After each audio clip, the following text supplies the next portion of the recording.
Hey everybody! What's up? Just shooting the shit here. Yeah? We just got back from a movie. It's Speaking of shit. It's Sean's birthday. Yeah, thanks for that. Happy birthday to me. Let's go watch A Wrinkle in Time, Sean. Hey, no, you pulled the movie out of the hat, bro. Oh, sure. You don't put this on me. You pulled the movie out of the hat. You can't put this on me. This was random happenstance. Exactly. So, yeah, we drew names out of Jared's stupid beanie here, and we went and saw A Wrinkle in Time. Sean was like, please Annihilation, please Annihilation. I was kind of hoping for Annihilation because I had heard really good things about it, and we got... I heard it was almost as batshit as this.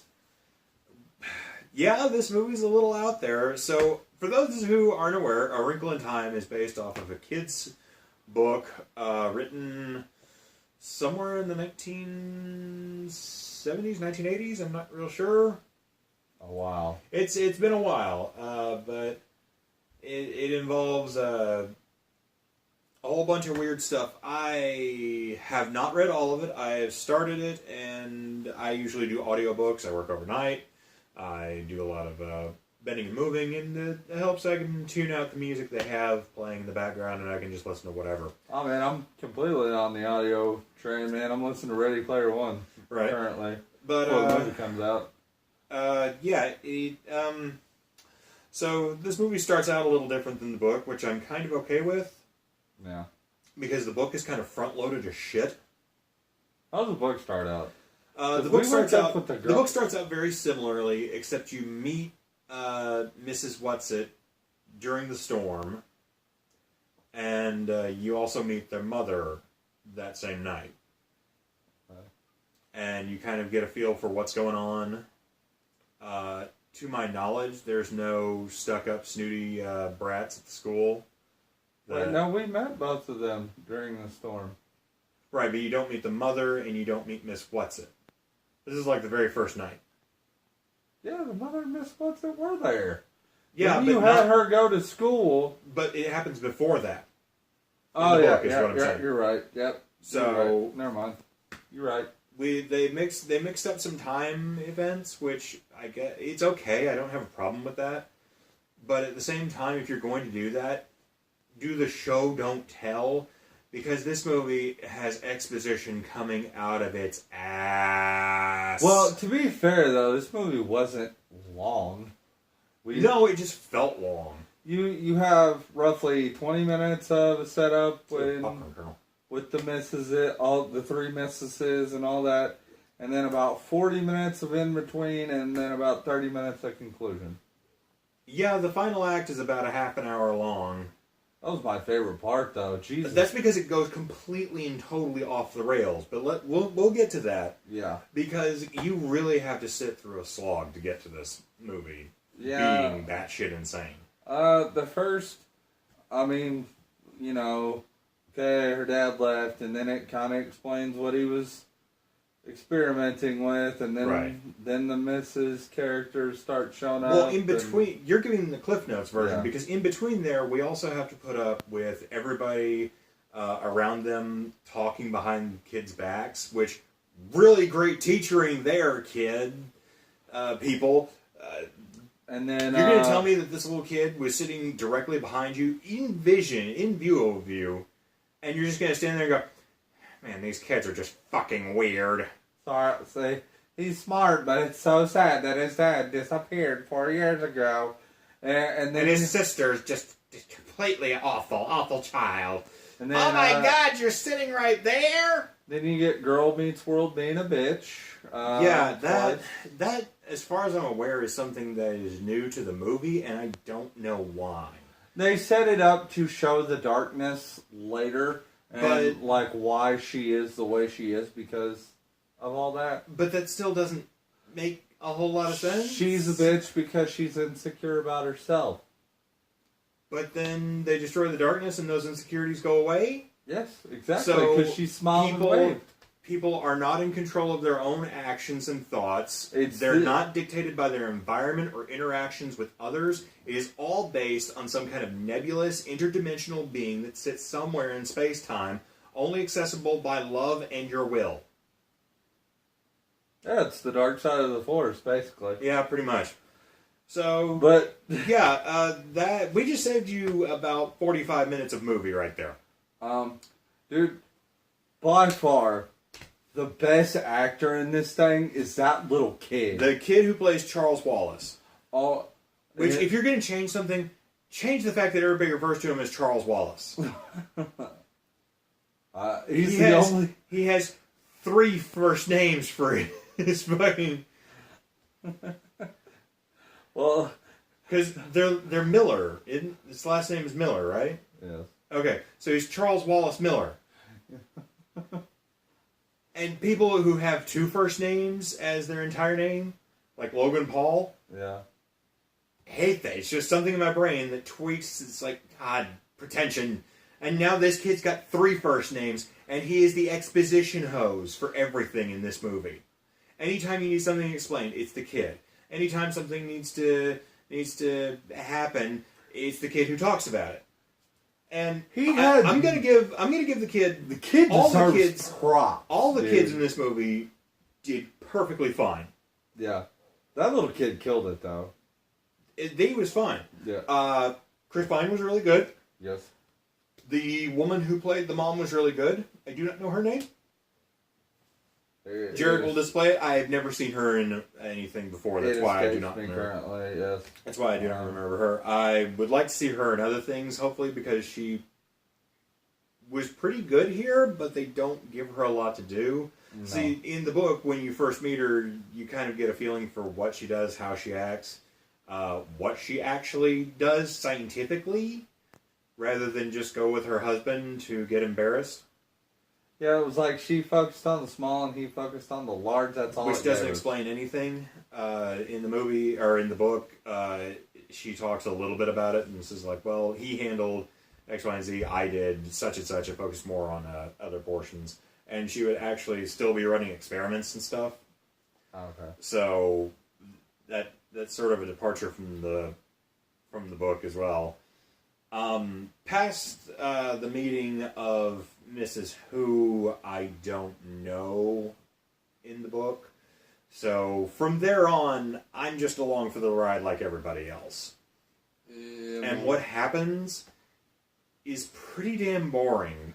If we weren't alone in the theater, I probably would have fallen asleep because I'd have to have stayed quiet. As it was, we were dicking on this thing. It's real riffable. Especially when Oprah appears as a 30-foot tall Disney villain. I swear to God, every time she looks at somebody, it looks like she's scowling. And I know it's the makeup, and I really feel sorry for her for doing this. But she looks evil! Yeah, she does. Yeah, she does. Like they got to the point where she shows up, and I had to look around to make sure we were alone, and I turned to you guys, it's like, is it just me or does she look like she's the bad guy? And both of you are just like, yes. She looks evil. But there is a scene at the end where you expected it to be her, but it wasn't her. Sort of, yeah. That happens later, though. But we eventually find out how her father was able to travel through space-time. Yes. And it's not science. It's love. It's love. The same thing that fuels the Care Bears cloud cars can move you across space and time and reality. And I every time they did this, I'm just sitting there, I'm like, this sucks. It was 1962. 62? Okay, 62. My apologies.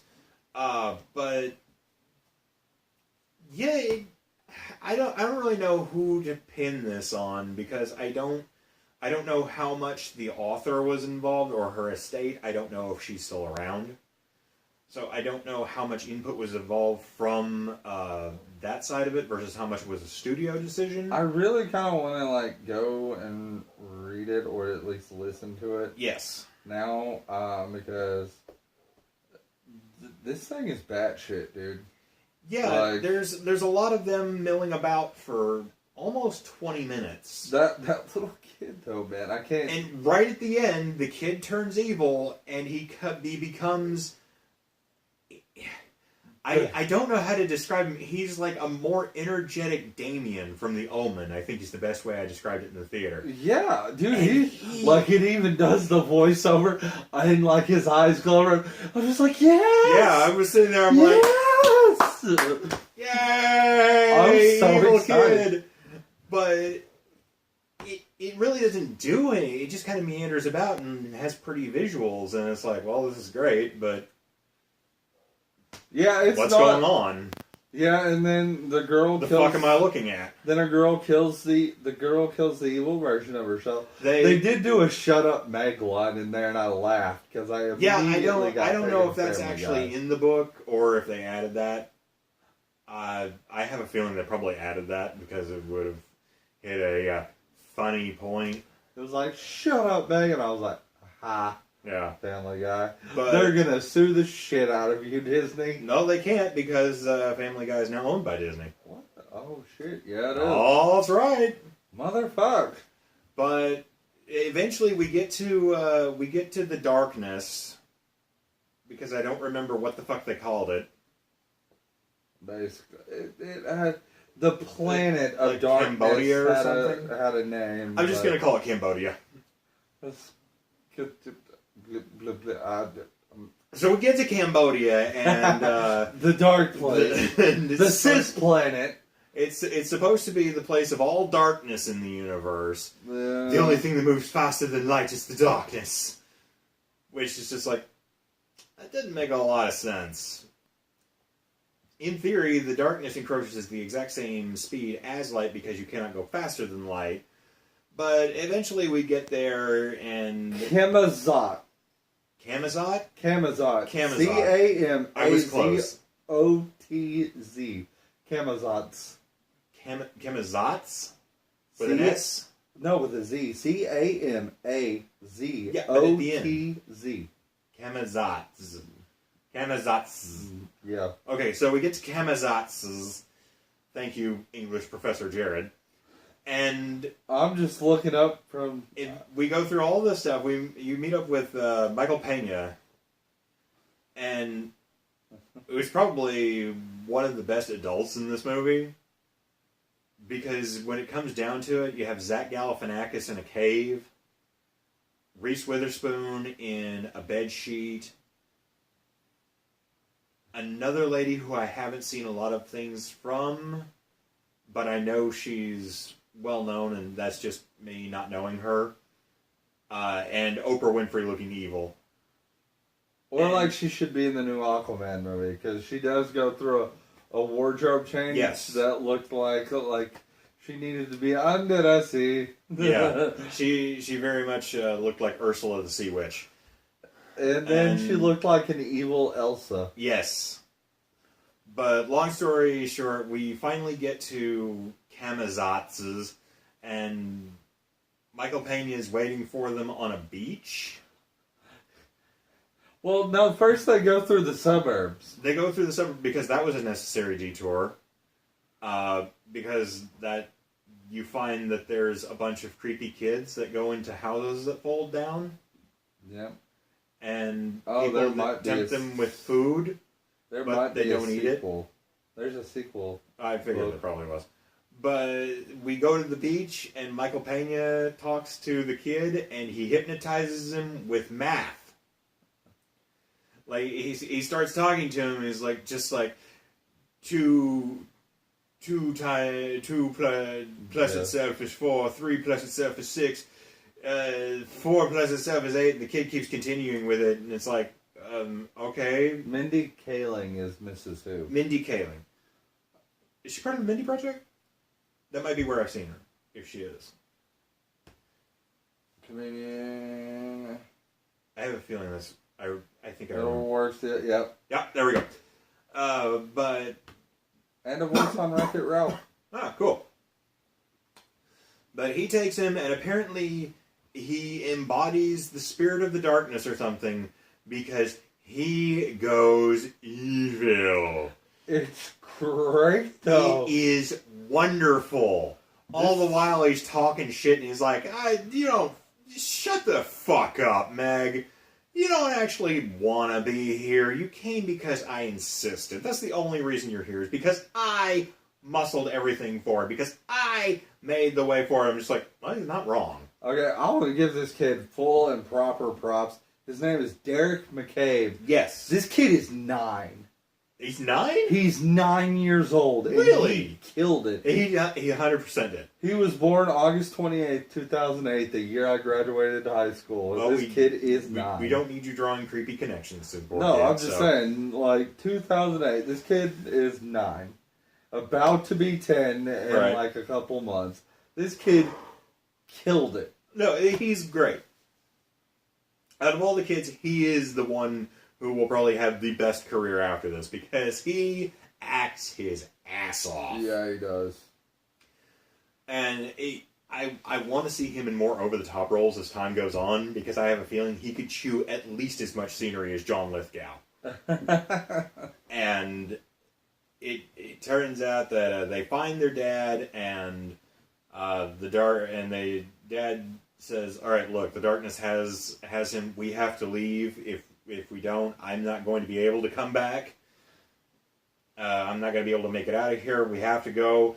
But either she wills herself to stay, or the darkness drags her out of their tessering, as it's called. Yeah. Which is the dumbest fucking thing I've ever heard in my life. Well, they keep talking about tessering, and I'm immediately taken back to the Tesseract in Avengers.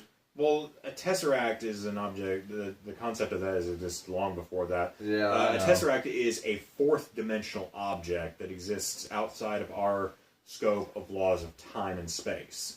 Yes. Effectively, it is an object that would exist at every point at every time.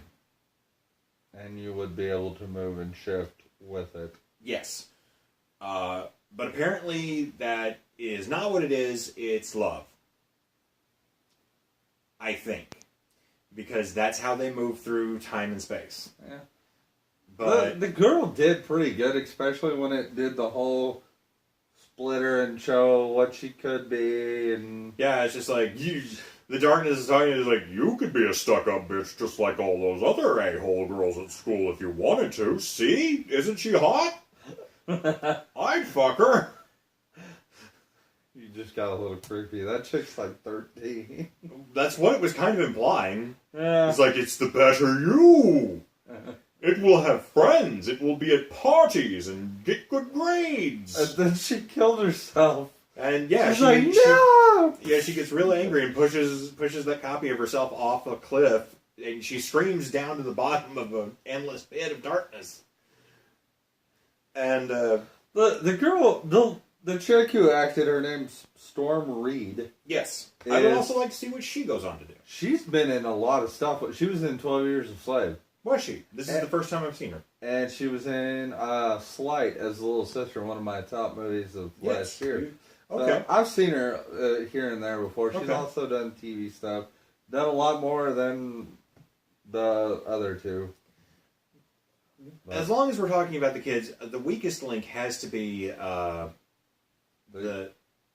other guy. The guy who played Calvin? Calvin, thank you. It's not that he's bad. He just doesn't have anything to do. No, like, he gets knocked the fuck out. Yeah. Like, he's basically there as emotional support, but beyond that, he isn't needed.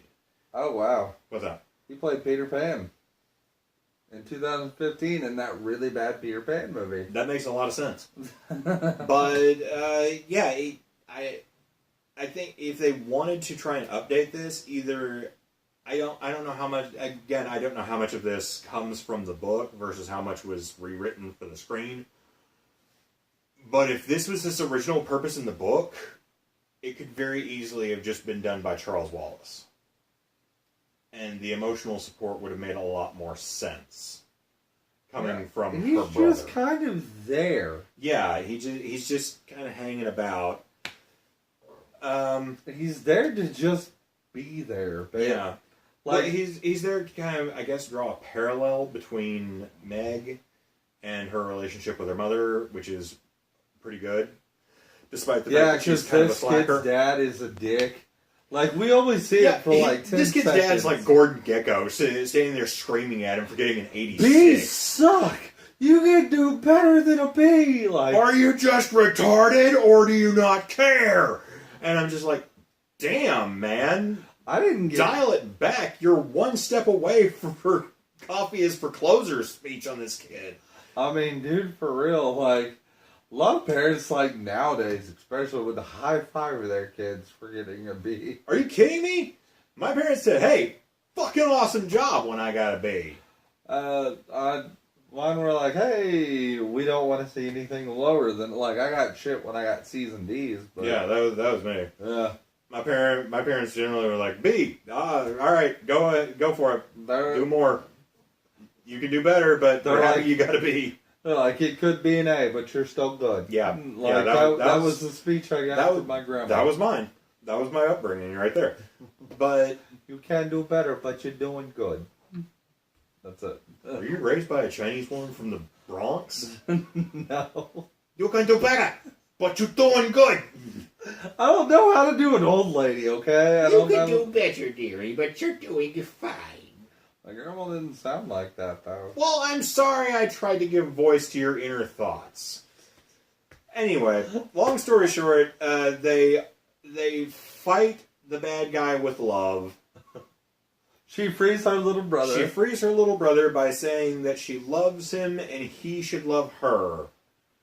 Which, I get, really good job to make this about you when you're trying to free your brother from the clutches of an evil entity. And then love somehow destroys the darkness planet. Yes. Partly. Apparently it's still out there, but she destroyed part of it. And the missuses show up and they're like, we've been recruiting people throughout time. Einstein, Gandhi, Curie. And I'm just sitting there, I'm like, I really want a movie where Einstein and Gandhi fight the darkness in space.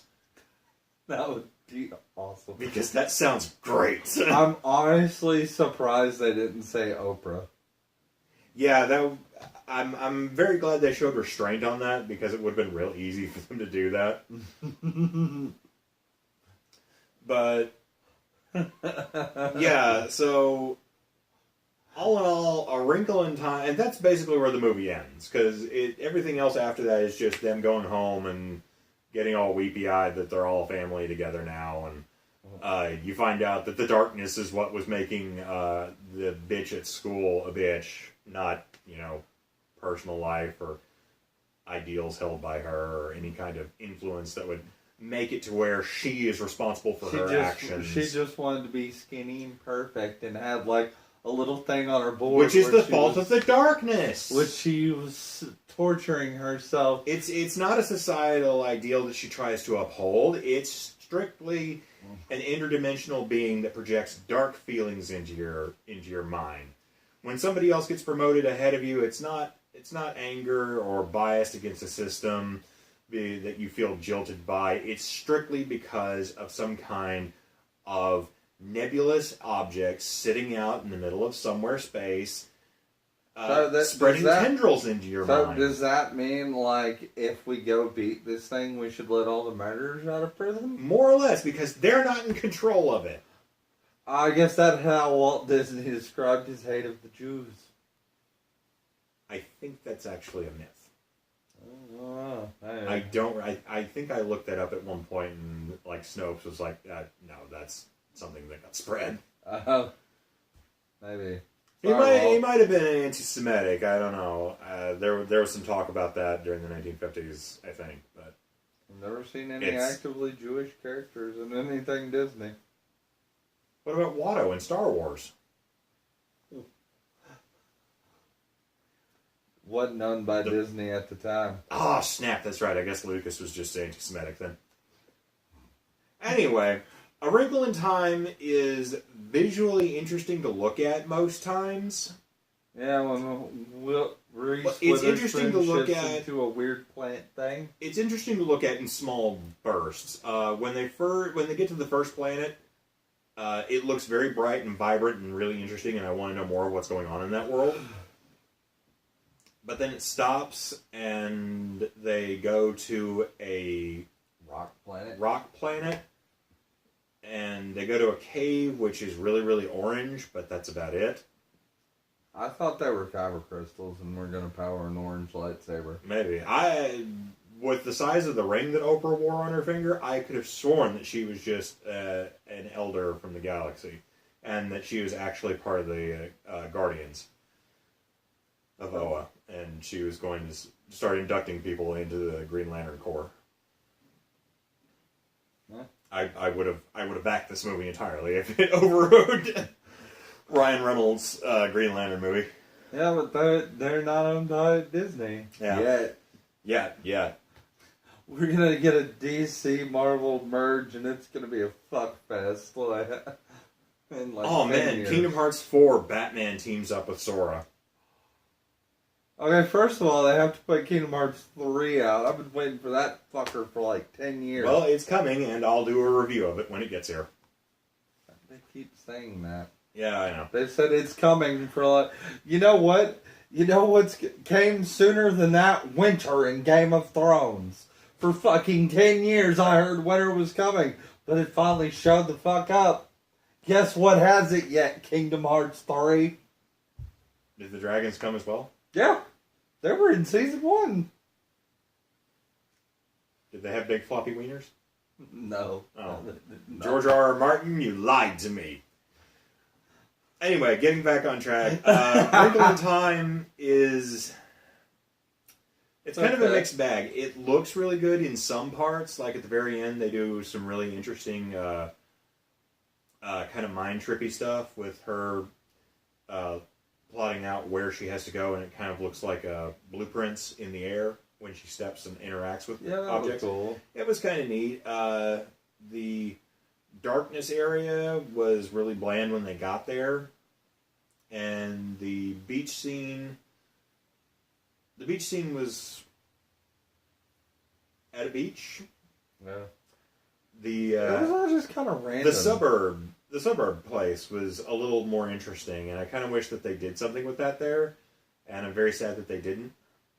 But I mean, you know, like I said, it wasn't painfully long.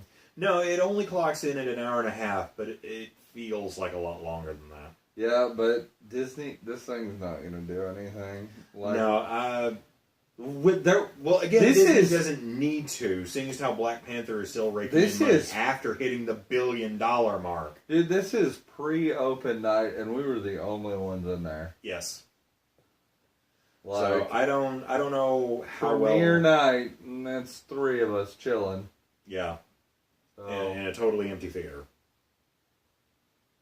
at a popular theater too. A fairly one, yeah. But yeah, if you want, as far as recommending this movie, if you want a young adult movie that enforces the idea of believing in yourself and the power of positive thinking, there's so many other better movies out there that have done this message. Mm-hmm.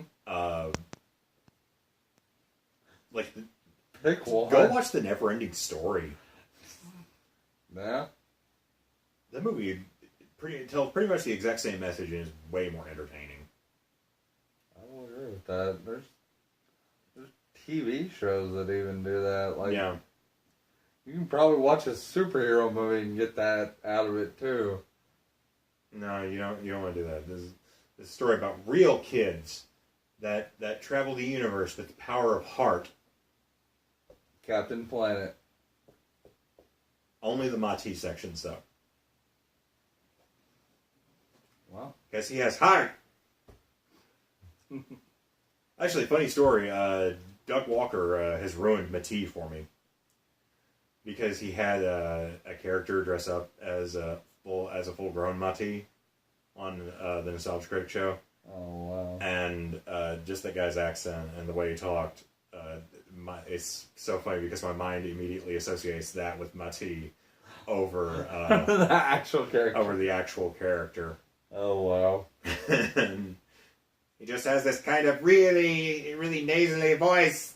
Have you ever seen the It's Don hilarious. Cheadle mock trailer? Yes, I have. Oh my god. I've seen all of the episodes of that, all 14, I think. That was a thing? Yeah, Oh shit. yeah. Funny or Die, I think, was the ones who released that. I have something to go watch now. You do? After I finish listening to Ready Player One. Yes. But yeah, if you want a movie that tells this same overall story, like I say, there's a slew of way better movies that accomplish the exact same goal. This is grim. You can believe in yourself and kill aliens from another planet, alien monsters. At least until the sequel comes, and We're not gonna talk about that, Sean. Shit, Power Rangers. If you believe in yourself, there you can go. get a super suit. there you go. And Power Sean Rangers? hated that movie. I did hate that movie, but that actually, yeah, the Yellow Rangers story is pretty much this exact movie, and it's told in about a quarter of the time. Yeah. So, yeah, go watch that. Go watch Power Rangers. Yeah, there's your recommendation. You'll probably have more fun with Power Rangers too. Or That being said, Bio-boosted armored Guyver. this is a really fun movie to get some friends with and kind of riff on it. Oh yeah, if there's So- if your theater is showing this, like go to a late showing. There was 3 of us in there, and we were just dicking on this thing the whole time. Yeah, no. Every time Oprah came on, it's just she's so huge. I keep hearing her booming voice. It's just like, I am the true God, Oprah. And we're not saying kneel before me. we're not saying Oprah's fat. Like literally, they No, made she's her literally like character 40 feet bigger tall. than anybody else, and I don't know She why. literally stands 30 to 40 feet tall. She in was this her movie. normal size like 2 times. Yes, but again, every single scene, she looks evil. Yeah, yes, she does. I don't even have to picture the little mirror goatee mustache on her. Ugh. She just looks, and again, I know I'll it's add all the pictures. makeup. You'll see what I'm I talking know about. it's all the makeup because they do makeup that curves up that makes her eyes look like they're glaring, Yeah.